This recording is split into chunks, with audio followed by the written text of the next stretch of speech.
Is Bella making you watch Love Island? No, she's not. She watches it. No. She loves it, but I refuse. Yeah, I watched the first episode with Katie last night. Not as bad as I thought it would be, but pretty bad. Does Katie watch it? She, occasionally. Like, she did a couple of years ago.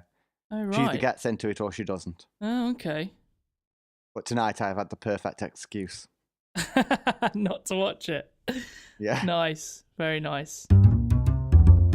We are on episode 9. Episode number 9, yes. So I've got an interesting little fact about episode 9. Okay.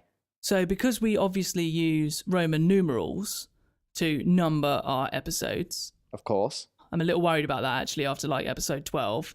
I feel like it's going to get a little bit confusing. Well, it's only going to get confusing for people who don't understand Roman numerals. Well, yeah, but that's a lot of people, I feel. Yeah, but we're an intellectual podcast. That is true, I suppose. And also, it does say on iTunes, surely, doesn't it? Like, as you're scrolling up. Yeah, it does. And also, like, the number doesn't really matter that much because you don't need to have listened to episode 8 to listen to episode 9, do you? Yeah, of course not, you know.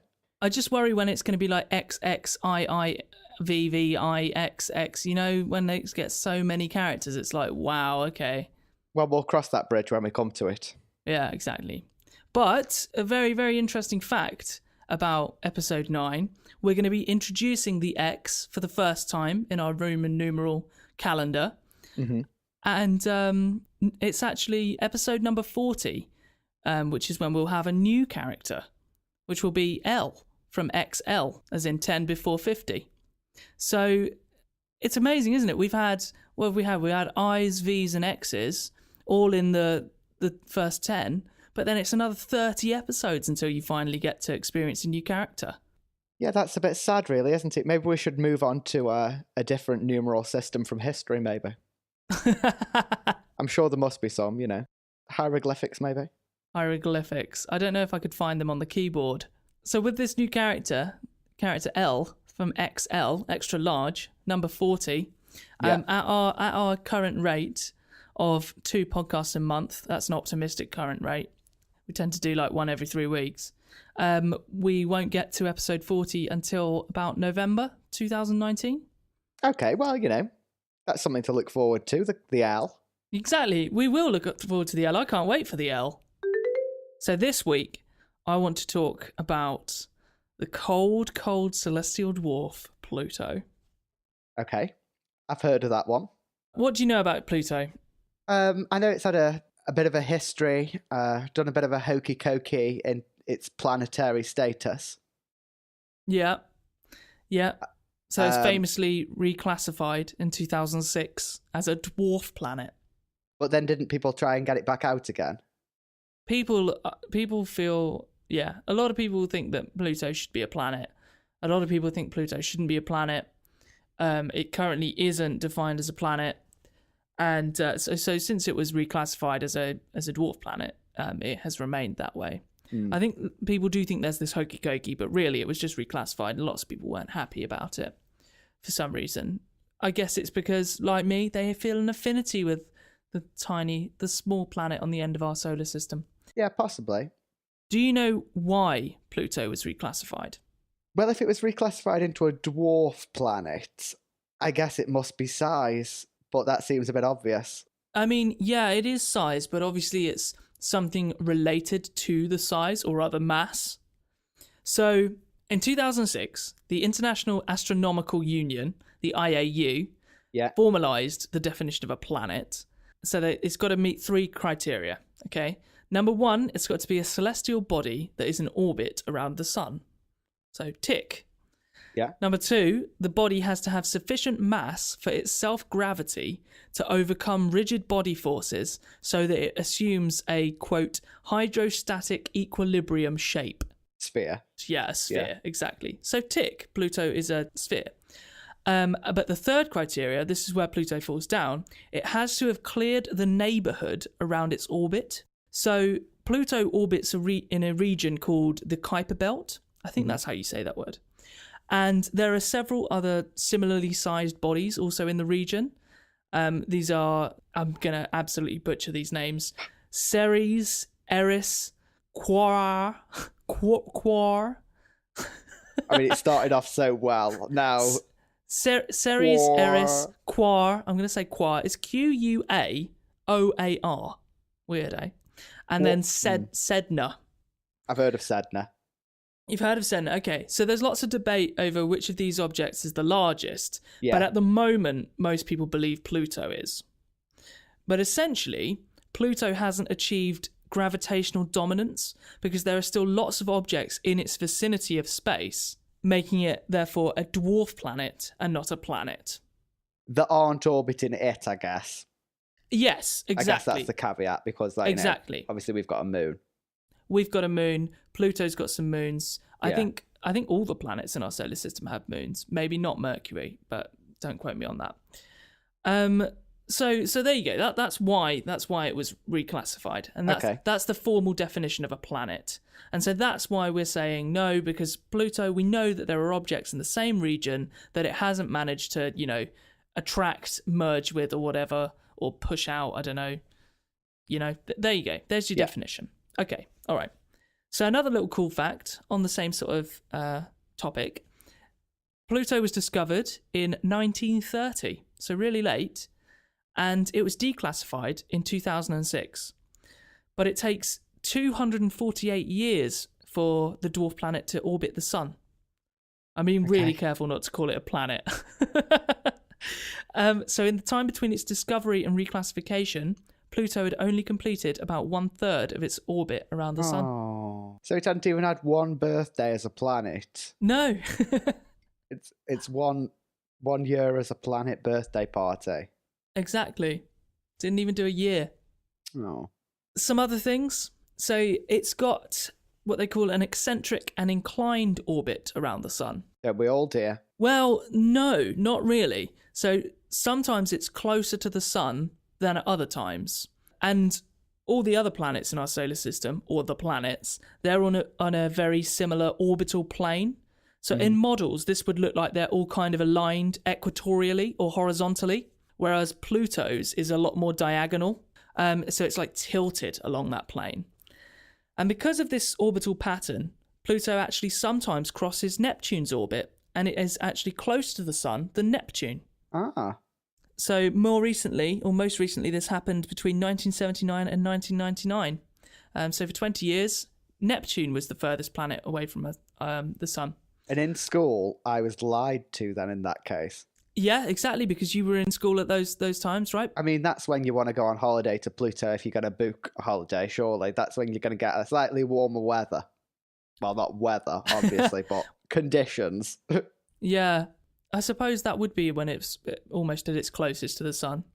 But of course, because of its orbit, that won't happen again for another 200 years. So you and I, pending phenomenal advances in medical research, we will never again experience Pluto being closer than Neptune. It's not even a planet anymore. No, exactly. So who cares? Yeah, who cares? It's just something floating through space. No, I do. And I think after this section, you will care too. Okay. So bear with me. Okay. Another tiny little fact. When its orbit takes it close to the sun, Pluto's surface ice thaws, which forms a thin nitrogen-rich atmosphere. So it actually has an atmosphere, which is crazy considering it's not even a planet. And then this atmosphere freezes over again when the planet travels farther away from the sun. So it's kind of like extreme seasons, right? Yeah. Only our seasons are dictated by Earth's tilt rather than its distance from the sun. And they don't last tens of years. But it's a similar sort of thing. Anyway, despite knowing all of these cool facts about Pluto, and would you agree that those are cool facts? Yeah, cool facts, yeah. Despite knowing all of these cool facts, Pluto's origins are still a bit of a source of mystery for astronomers. We don't know how it formed or anything like that. And so because of its weird orbit, astronomers have actually previously wondered if Pluto was once a moon of Neptune that was knocked out of its orbit by a nearby large body. But gravitational models that we put together since there appear to discredit this. It was never a moon. It seems to have, formed of its own accord in the Kuiper Belt. So this led to the view that it formed from icy dust and gas, way out in the Kuiper Belt. And if this was the case, we would then expect it to be a really ancient, cold world with really little interior activity because it's so old, there's not much going on inside it. But we know now that that isn't the case. So, you know I love a space probe. Yeah. And here we go, the space probe. It's called the New Horizons Space Probe. And it performed a flyby of Pluto. It's the only probe that we've had that has performed a flyby of Pluto. And that was in 2015, after launching 9 years before. The probe took some amazing images of Pluto, which I'd like to show you now. And of course, I will include these in the show notes. So this one is a false color image of Pluto. And they do this to highlight certain regions and so that they can make out different textures and stuff like that. But it's beautiful. You're not impressed? It looks like a cricket ball that's been through the wash. It does. As if I've ever played cricket. I mean, yeah, okay. It's is this the second one? This is the second one. So this image is not a false color one. But the most interesting thing to look at here is, do you see there's that sort of white plane on it? Yeah, I was going to ask you about that in the previous image. Were you? Okay, yeah, you can see it in the previous image, but it's more there. So they call it, it's like a heart-shaped lobe. Do you see? The left side of the lobe is much clearer than the right. Yeah, I can see that. Yeah, I can see heart shape. It's called the Tombau Regio, which is a really weird name. I've probably butchered that as well. It's the largest bright surface feature on Pluto. And then just the last image that I'm going to show you is one of Pluto's moons. It's called Charon or Charon. Charon. I'm gonna go with Charon. I'm gonna go with Charon. Oh, so well, you can see here this isn't that spherical. No, exactly. It's not very round, is it? Especially at the top, it looks like it's been badly cropped. It does. That's rubbish compared to our moon. Yeah, it's not. Well, it's quite big as well compared to Pluto. Obviously, this one fails the first criteria, which is it doesn't orbit the sun. It orbits Pluto. Yeah, it looks like it's almost made of two halves. Yeah, it's a weird shape, isn't it? Yeah. So those are the cool. I think they're cool images. Yeah, they're nice. Nice to see like a planet that you're not familiar with anyway. So that was in 2015. And as a side note, by the way, Pluto's got lots of moons, and they have the coolest names. So they're all named after figures from the underworld. Okay. So Charon is the ferryman who ferried souls across the River of the Dead. Yeah. Nyx is another moon. That's the mother of Charon. Then there's Hydra, which is obviously the many-headed serpent that Hercules killed. Mm-hmm. Kerberos, which is, I think, Cerberus, the many-headed dog. Styx, which is the river that forms the boundary between Earth and the underworld that Charon ferried souls across. And Pluto, of course, is named after the god of the underworld, who we probably know better as Hades. Yeah. I thought that was really cool. I like that they're all related, all of its moons. Perhaps that's the same throughout the rest of the solar system. I'm not that familiar with the Greek and Roman figures. Yeah. But I thought that was cool. And also I really like that the god of the underworld is represented in the solar system as well. So anyway, back to the probe. So New Horizons sent some data back, and it shows that Pluto has a rich surface of plains and mountains, which are features that suggest it's still very much an active world. Mm-hmm. So what's going on, right? So finally we arrive at the news. Sorry, a bit of a long introduction on Pluto, but I just had to share all that info. I love it. Right. A couple of astrophysicists have written a paper with a very catchy title, Primordial N2 provides a cosmochemical explanation for the existence of Sputnik Planitia, Pluto. Okay. Essentially, they've looked at the presence of nitrogen in the surface environment of Pluto, as evidenced by this glacial region called Sputnik Planitia, which is the western lobe of that heart-shaped Tombau Regio area. The side that the Russians got to first. What do you mean? Well, they didn't get Sputnik. That's Russian, isn't it? Oh, Sputnik is the name of the Russian satellite, yeah. Yeah. But no, they don't get there first. I'm not sure why it's named Sputnik, but yeah. But you see the big white region on both of those images of Pluto. Mm-hmm. And obviously pictures in the show notes for everybody. Now, if Pluto had formed early in the solar system's history, then these nitrogen levels should be much lower, because the low gravity and thin atmosphere enables nitrogen to escape into space. But it looks like this hasn't happened. So the researchers proposed that instead Pluto was formed much later in the history of our solar system. And the way that they suggest that this happened is through the bombardment and agglomeration of billions of comets. Billions of comets? Okay, so that explains where the ice comes from, I guess, yeah? That's also a leading theory for why there's so much water on Earth, right? That's all arrived from comets. Now, this might seem like a bit of a jump that they've gone from, how it formed straight to comets, but they actually have a really good reason to believe this. Do you remember the Rosetta mission? Have you mentioned it on this podcast? No, I haven't. No, then. This is pre-podcast. I know Rosetta Stone, the... Yeah, that's what it's named after, the Rosetta Stone. Yeah. But it was sent to orbit a comet, and it actually landed its lander module, which was called Philae, on the surface of the comet.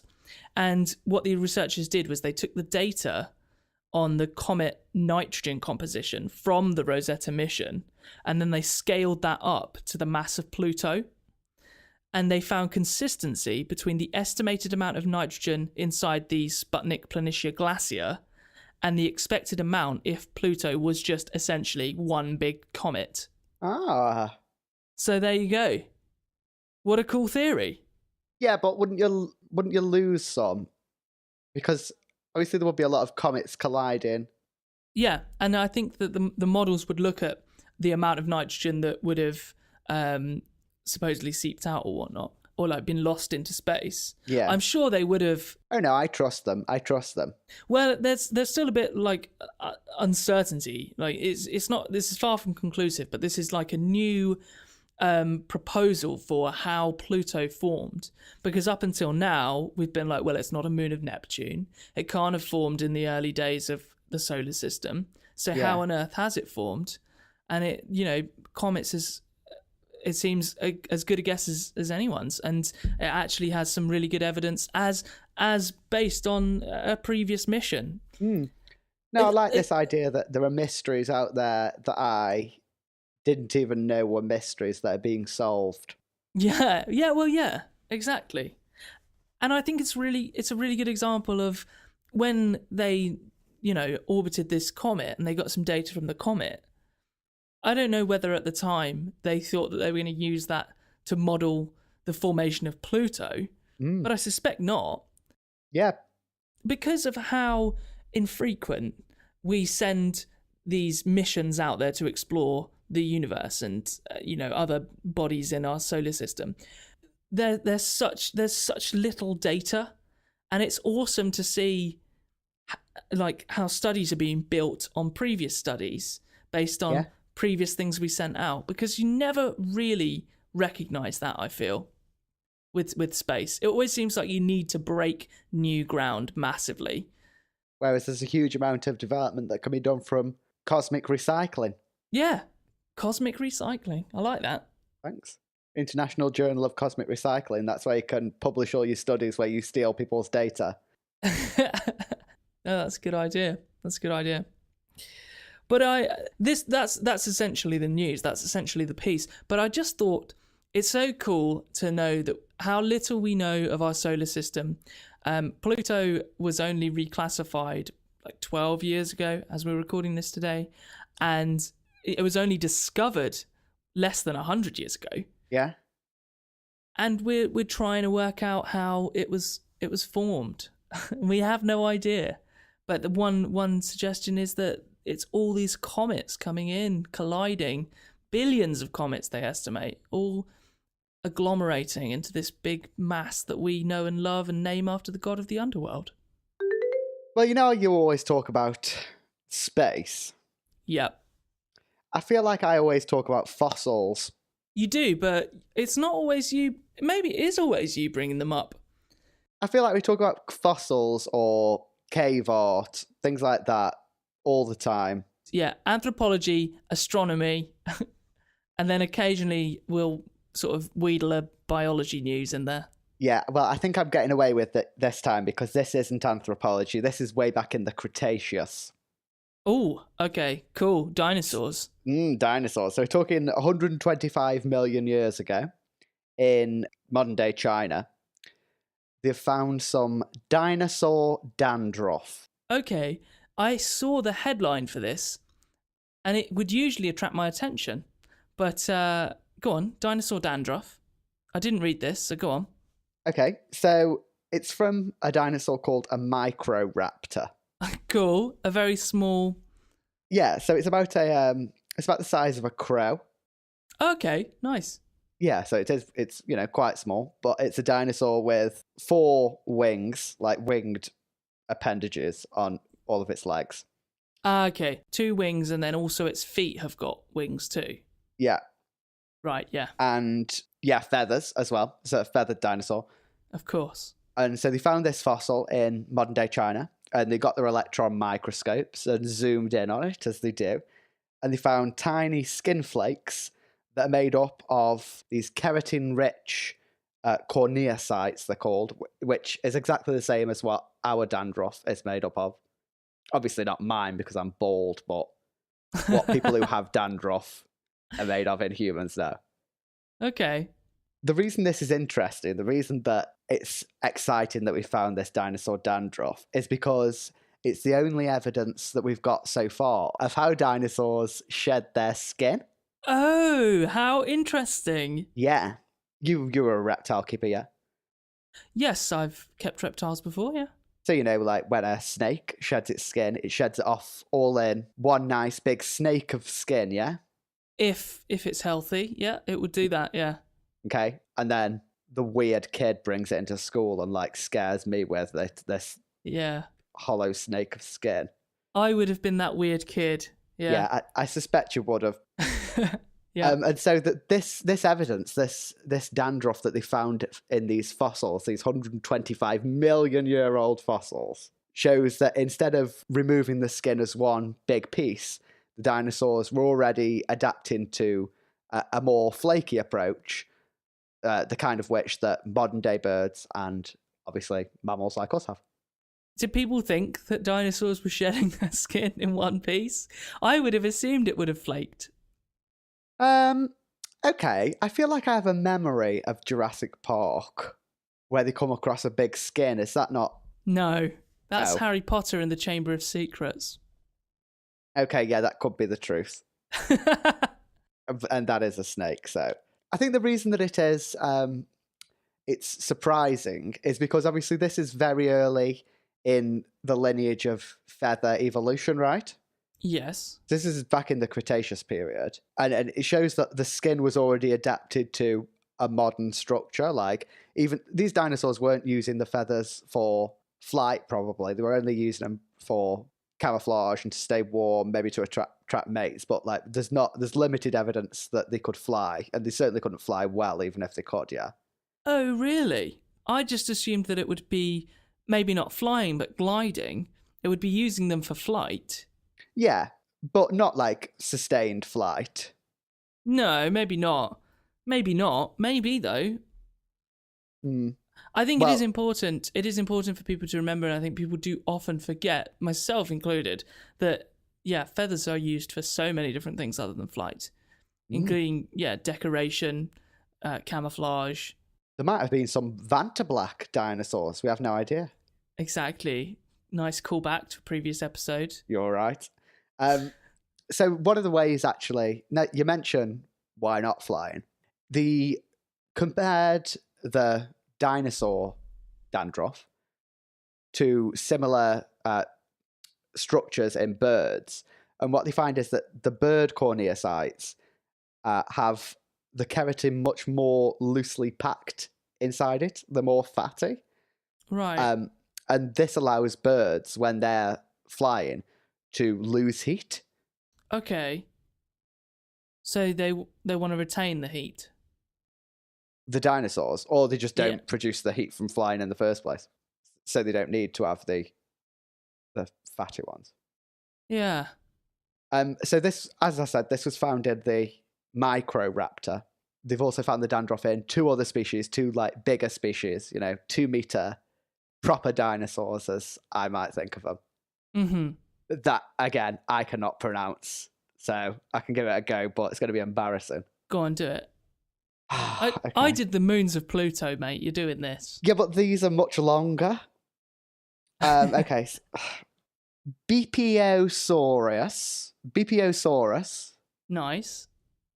And Sinornithosaurus. Beipiaosaurus and Sinornithosaurus. No, that is hard. Sinornithosaurus. I've got it. Sinornithosaurus. Can you send those to me? I want to have a go. Okay. You're not far off, I don't think. Beipiaosaurus. And Or maybe Sinornithosaurus. No. It's sign. Oh my gosh. We'll put this in the show notes so you can have a go at reading yourself. Have a go at home. Beipiaosaurus and that was a bit Spanish, wasn't it? Beipiaosaurus. Yeah, they've all been very Spanish. So this one's really hard to say, but it's essentially Ornithosaurus with a sin on the front. So it's Sinornithosaurus. It is a tongue twister, isn't it? Beipiaosaurus and Sinornithosaurus. There you go. Okay, well, if you cut that out to make it sound like you got it straight away, I'm going to be so annoyed. I won't, don't worry. I want to leave all of those in. Okay. I'm just going to not even touch that section. Unedited. That's how people are getting that. Unadulterated. Two grown men struggling to pronounce two dinosaur names. But they're long ones. And they are hard, yeah. But I think they've obviously taken like Ornithosaurus and then they've like, oh, well, this one's similar to that one, so we're going to have to add something to it. Do you know what I mean? Yeah. Like chemicals or like molecules, and then they get so long. Yeah. It might even be something to do with the place. So maybe before there was widespread exploration of like when they found loads and loads of fossils, dinosaurs in China. Well, ornitho is bird, isn't it? That's for like ornithology. Yeah. So I don't know what the sin is. Sin ornithosaurus or whatever. I don't know. Or it could be sine. Could be sine. Cosine. Cosinethosaurus. Go on, sorry. The reason that I thought it was an interesting story anyway is because this is the first fossil dandruff. Yeah. Well, because an obscure fossil. Something that you don't think you'd find fossilized, you know? What if... Oh, dandruff. A flake of, flakes of skin, essentially. Yeah, you're right. And it's quite embarrassing, isn't it, dandruff? I mean, I don't know if oh, for God's sake, why did I choose that one? I don't know whether the Microraptor had the capacity for embarrassment, but yeah, for humans. No. Almost certainly not. I'm just thinking of other things that could be preserved. Dribble. Drool. Yeah, exactly. Like, yeah. Yeah, the first example of drool. Yeah, that'd be very early on in evolution, though. Bogies. Yeah, that's the perfect one, actually, isn't it? Fossilised nasal mucus. We're drifted a bit. I recently welcomed a new addition into my life. I now own a Roomba. A Roomba? Do you know what a Roomba is? Yes, it rings a bell. DJ Roomba. Oh, Parks and Recreation. Yeah, it's one of those self-driving vacuum cleaner. That's right. That goes around your house and explores and finds detritus. Yes, that's right. How are you finding it? I love it. I think it's fantastic. Now, I have to caveat this by saying it's not actually an official Roomba. Okay. Roomba is like a brand. But if they want to sponsor the show, I'll have one. Yeah, me too. I'll have another one. I'll have a whole fleet of robotic vacuum cleaners of all types. But so it's essentially, mine's just a different brand. Mm-hmm. Have you ever seen one in action? No, I don't think I have. Only in futuristic TV shows and movies. Yeah. Well, I've seen them in, contemporary TV shows and movies, including Parks and Recreation. I think they're absolutely excellent, and my experience so far with my little robot is excellent. So he's currently just docked away at his charging station in my living room, and at 4 p.m. every day he heads off and has a little clean, and he keeps the floor really tidy. He gets into all the corners and everything. Real time saver. And my favourite thing about him is that when he's running low on charge, he just heads back over to his charging station and ups his battery. That's very clever. What's its capacity like, then? He can hoover for up to about 100 minutes, I think, before he I needs don't to mean charge time. I don't mean battery capacity. I mean literal waste storage capacity. Do you know what? I've had him about a week now, and I haven't emptied him yet, so I don't know. But it looks quite spacious, like his interior bit, and also he's only hoovering up very small amounts. Like my house isn't absolutely filthy. Yeah. So he's just getting into all the corners and getting all the, little bits and everything. So I don't know. I'll have to let you know on his capacity. I think he's really, really cool. And I've named him Mr. Beauregard after the Rick and Morty character of the same name. Oh, okay. I don't know who that is. Oh, he's in my favourite episode ever. The one where there's a space parasite in the house and it keeps multiplying every time they flash back. Yeah. And then eventually the house there's a lot of characters introduced in that episode. Yeah. I think I can be forgiven for not remembering one. Well, no, Mr. Beauregard is the family butler. Okay, maybe that rings a bell. I'm going to play a clip of him now. Okay. Mr. Beauregard! After due consideration, I have elected not to retire. Thank God! Right! Now I believe someone has a final exam to attend. Set a course for Morty's High School. It's a shame that you can't program your robot to do a full start on needing a recharge. Yeah. And then come back out and say that. Yeah, that's true. Anyway, there we go. So that's Mr. Beauregard. Anyway, would you ever? So you said that if we could get iRobot or one of the other manufacturers to sponsor the podcast, you'd have one of these robot vacuum cleaners. Oh yeah, definitely. Because I shave my head in my bedroom every week. Mm-hmm. And it is a chore to have to go and get the hoover up all the not all the hair, but the little bit of hair that comes off. Yeah. So I have quite a tight hoovering schedule, and just having a little bit of help with that would be nice.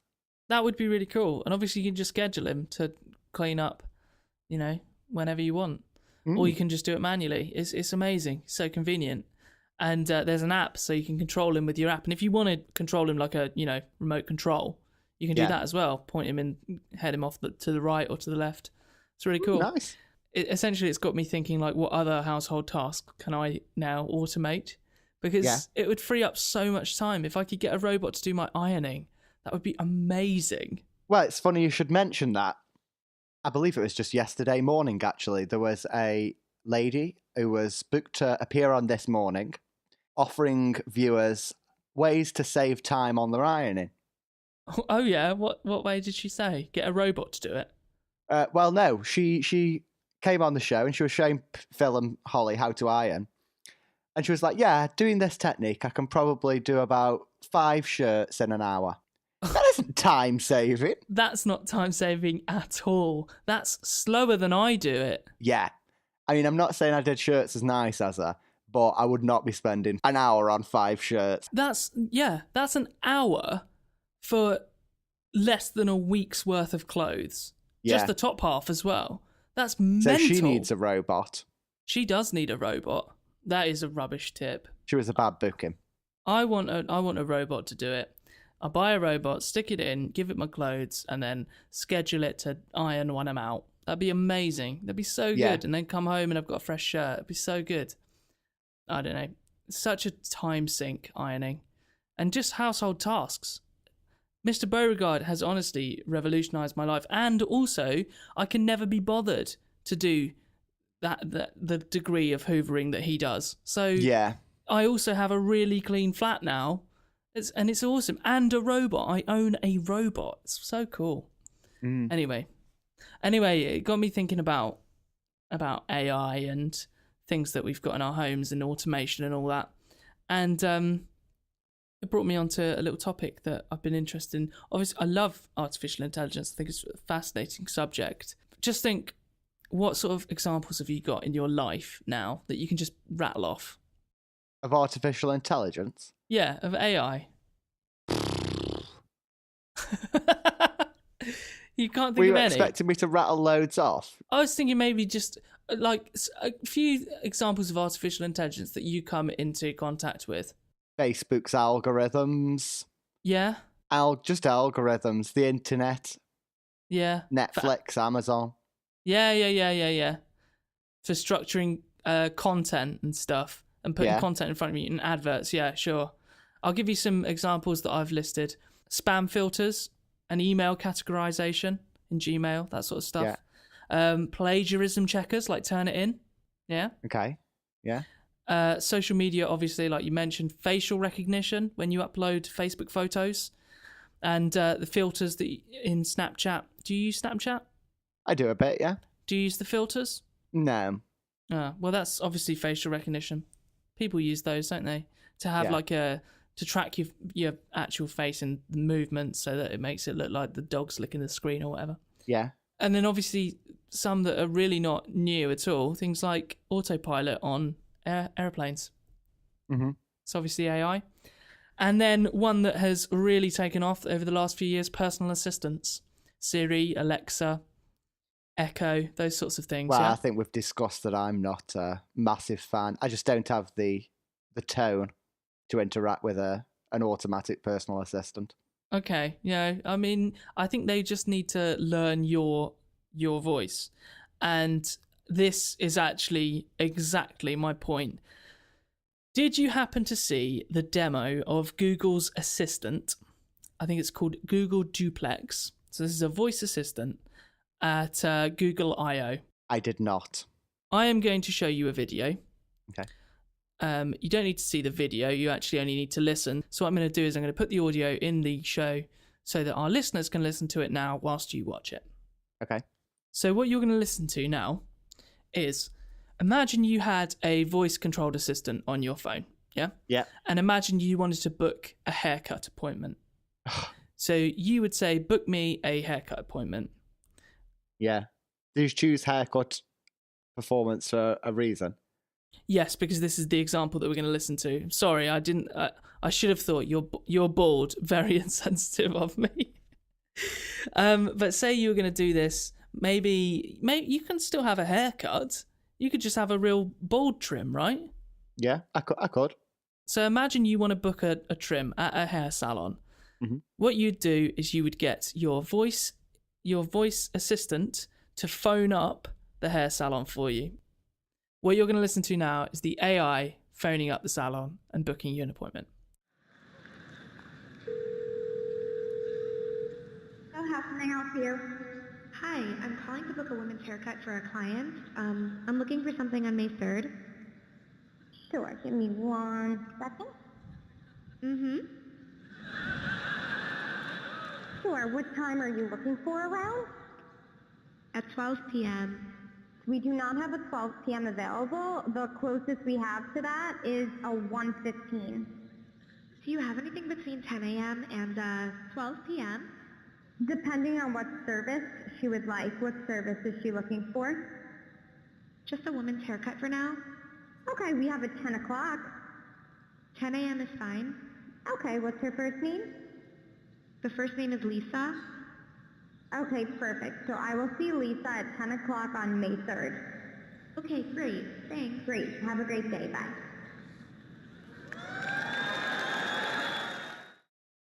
That's terrifying. Isn't that bonkers? Yeah. I mean, the woman at the hair salon did reply with very informative replies. Well, I thought you were going to say this. Okay. So there's a second clip I'd like to show you, okay? Okay. Within the same video? Yep, within the same video. So now listen to this second clip. Mm-hmm. And in the second clip, it doesn't go quite so smoothly. speaking. How may I help you? Hi, I'd like to reserve a table for Wednesday the 7th. For 7 people? It's for 4 people. 4 people? When? Today? Next Tonight? Wednesday at 6 p.m. Oh, actually, we leave here for like after like 5 people. For 4 people, you can come. How long is the wait usually to be seated? For when, tomorrow or weekday or? For next Wednesday, the 7th. Oh no, it's not too busy. You can come for 4 people, okay? Oh, I gotcha. Thanks. Bye bye. Well, I think given the circumstances, it still did a remarkable job there. Yeah. I mean, the AI was perfect. The AI could listen to an individual who has a really thick accent and can still interpret that they don't book for those numbers. It's okay. You can just turn up. It won't be busy at that time. The AI can learn all of that and relay all that information back to you. Yeah. That's amazing, isn't it? Yeah, that is incredible. So your voice will be fine, mate. Yeah, I know it would be fine, but if it works this well, then why have I got 2 examples of on a YouTube page? Why aren't Google saying, go on, give it a go? Well, I guess because they want people to buy it. It's a good point. Yeah, they probably want people to buy it. It's probably not quite there yet. Perhaps it's been optimized for those scenarios. I'm not sure. But to have an AI that can communicate with a human being without the human being even being aware of the fact that it's talking to an AI. Yeah. That is absolutely groundbreaking, I think. I mean, I love that. I don't know whether I love it. It's unnerving, isn't it? Listening to a computer completely fool humans into thinking they're speaking to another human. The whole casual language and affectations. It's so weird. Yeah. I wonder what it would say if you asked it. Am I talking to a robot or am I talking to a person? Do you reckon it's trained to say, I'm Lisa's assistant? I don't know really. From the perspective of the restaurant and the salon, I think that both of those people would much have preferred to know that they were speaking to a robot. Yeah. So there may be in the future, or a computer, there may be some sort of push to actually make it more obvious. Well, yeah, but you're thinking small fry, aren't you? The push for the future will be, it'll just be robots talking to each other, and everyone will just ask their robots to talk to each other. You're absolutely correct. I mean, this technology, imagine if it could completely replicate your personal voice and like syntax and speech, for example. For people in communications like me, it would be amazing because I wouldn't have to phone journalists anymore. I could just get my AI to do it and they'd think they were speaking to me. No. Why not? Because you'd still have to teach it the information. I don't know. No, it would learn its own information. That's the thing. It's an AI. It knows these things, you know. It would use the database. It would use my emails or whatever, or listen to the calls that I've already made, and it would be able to make judgment based on those decisions, just like these ones that we've listened to have. And then what you're going to do? Retire? Well, no, it would free up my time to do other things, or essentially, my boss would say, "Harvey, we don't need you anymore. Goodbye." Yeah. But then let's look at the other interaction in this situation. So I'm a PR, I phone a journalist, but for the journalist, it would also be great. They hate getting calls from us. They could just have their guy talk to my AI. Collect all of the information. Yeah, and then they could have the stories that they want could just be sent to their inbox, and they don't have to answer the phone anymore. They can get their AI to do it. But then in that situation, it's 2 AIs talking to each other. Would they know they were talking to AIs? Would they be able to work that out? And if they did, they wouldn't need to talk, right? Because there's more efficient ways of transferring information than talking. Yeah.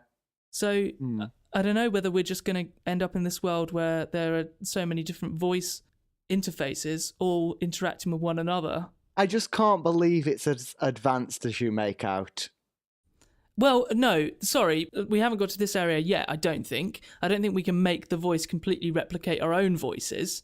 They can only act as like an anonymous assistant, right? I think they can only do assistant-y tasks still, though. That's all they've been trained to do. Well, yeah, but that's because that's what they've been trained to do. But when they're trained to do other tasks, I mean, my tasks are assistant-y tasks. All I do is I phone up a journalist and I say, this is the story I've got for you. This is the information you need. Do you want to speak to somebody from the company? Bang, bang, bang, bang, bang. It's very formulaic, calling up journalists. It's but you have to present the story. Yeah. Or just read it out. Well, I don't spend lots of time on the phone with them. I'd say like, hey there, my name's Harvey from Generic Drift. I've got a story based on XYZ. Do you want it? I do it with a bit more enthusiasm than that. Yeah, you've sold it to me. What about, so I'm thinking of other applications this technology. The NHS is always at crisis point. Yeah. How far do you think we are from 999 and you get a robot? Or people just asking their personal assistants to ring 999 for them? Yeah, that's true. Or maybe not even asking. Like, if you're wearing an Apple Watch, well, not an Apple Watch because this is Google, but I'm sure Google have their own alternatives, and your heartbeat stops. Get your personal assistant to call the ambulances. Yeah, that's true. If your heartbeat, yeah, you're right. That's a really good application. Or for diabetics, blood sugar levels are not optimal. What? Call a Snickers? Don't be so cruel about a terrible condition. Yeah, but I mean, I know you do get hospitalised with diabetes, but that's pretty extreme. No, it's not. People get hospitalised often. People can fall into People manage the diabetes. Yeah, some people it's a really difficult task to manage their diabetes, and if you don't manage it properly, you can fall into a coma. Yeah. So actually, well, your assistant's going to be doing everything, all your speaking work. Just enjoy the coma. Just enjoy the coma. Don't keep that. I don't want people thinking I'm insensitive about diabetics and comas. I might keep that in. Okay, well, we'll see. I was doing a little bit more research on AI and stuff. So we're actually on this trajectory wherein robots, computers, and AIs are eventually going to outnumber humans. Yeah. Yeah. And some experts say that will happen within the next 15 years, which is a really odd thought in itself, that there will be more AIs than there are humans. Mm-hmm. And the total number of mobile electronic devices actually surpassed the human population in 2014. So that's already happened. And we are creating robots significantly faster than we're procreating. Yeah. Yeah. Some experts are also pretty confident that machines are going to surpass human intelligence. You're going to have artificial superintelligence within the next few decades, perhaps. And I can see no reason, personally, other than an emotional longing for self-preservation, to suggest that won't be the case. I think that you, more than most people, can think of a reason. You're always the one saying that intelligence, the human niche, isn't so ripe for exploration as we put emphasis on. No, I agree with that. So why would machines become more intelligent just because they're being programmed to? It's because we've programmed them to. Machines, AIs, computers are. But surely the machines at some point become complex enough to program themselves. Yeah. And then what do they program themselves to do? Do they program themselves to do menial tasks like speaking to journalists? Or do they, decide to evolve into new niches, decide to become the pigeons of the robot world? Yeah, I like that. I like that theory. This is way out there now. It is way out there, but I think a huge element of it, and something that's really crucial to understanding this, is that robots have been created by humans. And in fact, we're trying to get them to do things. And this brings me back to the Hoover or the vacuum cleaner, trying to get them to do the things that we've been doing for so long so that we don't have to do them anymore. We are there. Oh, we haven't been hoovering for that long. okay, no, we haven't been hoovering for that long, but it's a task that we don't want to do, so we give it to somebody, something else, a robotic computer slave to do. So, and that's just one tiny example, right? If you look at these voice interfaces with Google's Duplex, you've got AIs that are mimicking human speech in order to fool other humans into thinking that they're human, so that they can perform tasks that their owners can't be bothered to do. Yeah. So these AIs, these computers, they have been created in our own image because they are a reflection of us and what we want them to do.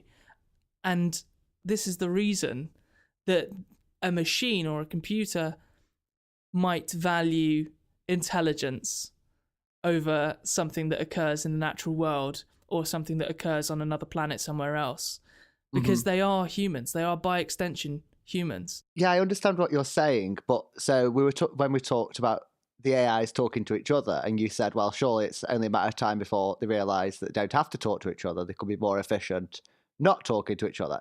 Then suddenly it becomes, well, they're not doing it in the vein of humans anymore. They have decided, well, or whoever, I don't know.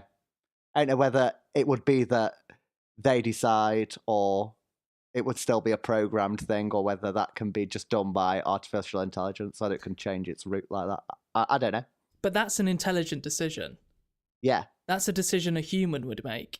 Because if we could interact quicker, communicate, transfer information as fast as a machine could without having to communicate vocally, audibly, or whatever, we would do that. So yeah, I would still argue that although it's gone beyond what we programmed it to do, or it's gone beyond replicating humans, it's still making human decisions. Saving energy is a fairly ubiquitous quality of anything that's alive, yeah? Yeah, I guess so. Efficient energy transfer. Efficient data transfer, I guess, yeah. The quicker something can learn, the better it becomes, yeah. Yeah. Okay, fine, yeah. I guess, all right, maybe I am a little convinced on that. Well, maybe... I think it's a bit tin hatty. I'm not worried about AI, don't worry. Are you not? I'm not, massively concerned about it, no. I'm not hugely... Just turn everything off. Yes, but what if one of the others goes and switches it all back on again? No, there's going to be a massive solar flare that'll cause an electromagnetic pulse and nothing will work anyway. Now that was tin hatty. That was tin hatty. Speaking of tin hatty, I still really want to interview a flat earther. Well, if you can find one, I'll get my artificial assistant on the line. What are they called? I think it's just a voice interface. It's called Google Duplex. I'll get me Google Duplex to do the interview if you want. Mm-hmm.